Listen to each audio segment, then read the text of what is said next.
Hi, I'm Tabo, and welcome to my digital mobile learning guide for commencing anatomy and human biology students. Please pause the video to view the learning objectives. Mobile phones, tablets, the very laptop or MacBook you may be using are classified as mobile devices. Due to their increasing affordability, mobile devices have also been accompanied by an increase in popularity. They enable us to engage in ubiquitous learning which is at any time and any place. Affordances in the context of mobile devices refers to the functions and uses of a mobile device. Together with affordability, a term which refers to someone's ability to purchase and access a mobile device, an inverse relationship exists, whereby highly affordable devices have less affordances and less affordable devices have more affordances. High affordance devices facilitate a more sophisticated learning experience.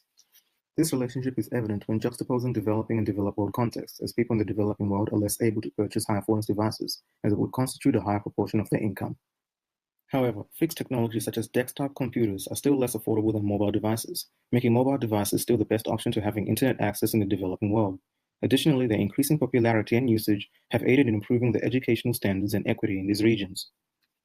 As a university student in a developed country, I'm fortunate enough to have access to smart devices with more affordances and constant internet connectivity, and as a result, through M-learning, which is a growing trend in education, I'm able to significantly enhance my own learning experience.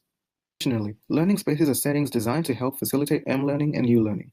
Thus, through increasingly popular educational approaches such as embodied learning and situated learning, which place emphasis on learning in a real-world context and move away from learning in traditional classrooms, students in the developed world are better equipped to engage in a more sophisticated educational experience.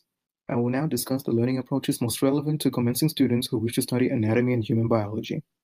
An information transmission approach involves the passive transfer of information from a teacher to a learner.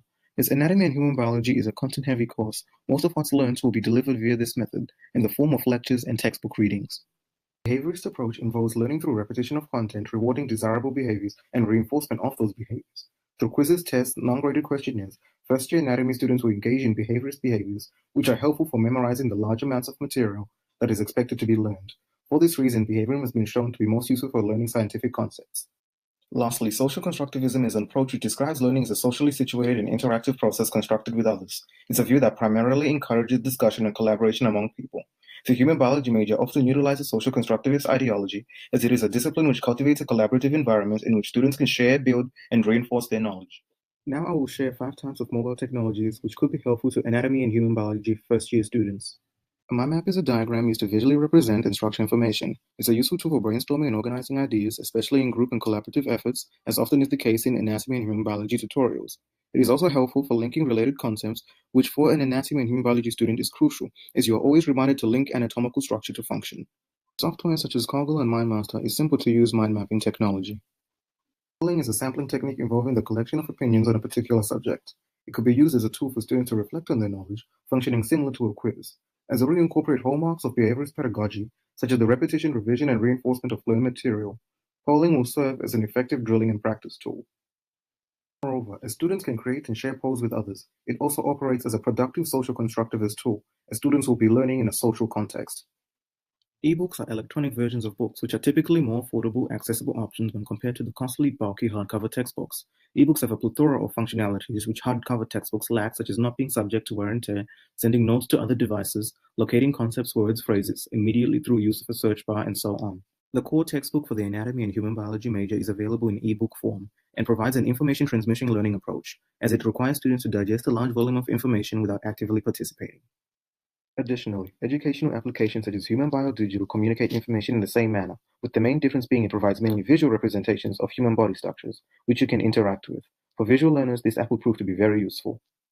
Alternatively, applications such as Quizlet enable students to construct flashcards and quiz themselves. Hence, this application is behaviorist, as it involves practice of learning material, feedback, and reinforcement if students are correct. For those who better learn this way, Quizlet is a simple, easy-to-use behaviorist app that will be helpful for revising the vast ocean of content in anatomy and human biology. Multimedia recordings are effective at making presentations intriguing and informative as they allow the incorporation of images, text, audio, videos, animations, etc. Human biology has a large research focus, and even in our postmodern society, we still aren't knowledgeable about the many anatomical and clinical implications of the medication we prescribe, the surgeries we advise, and so forth. Hence, as anatomists, it's important for us to be capable of communicating research clearly and concisely to the public and to our peers. Thus, incorporation of multimedia recordings will improve the quality of student presentations and communication skills, skills which the science community highly regards. As these tools involve delivery and sharing of information to others creatively, it reflects social constructivist ideology. Please pause the video to see my peer evaluations and how I responded to them. Thank you for watching my digital mobile learning guide for commencing anatomy and human biology students.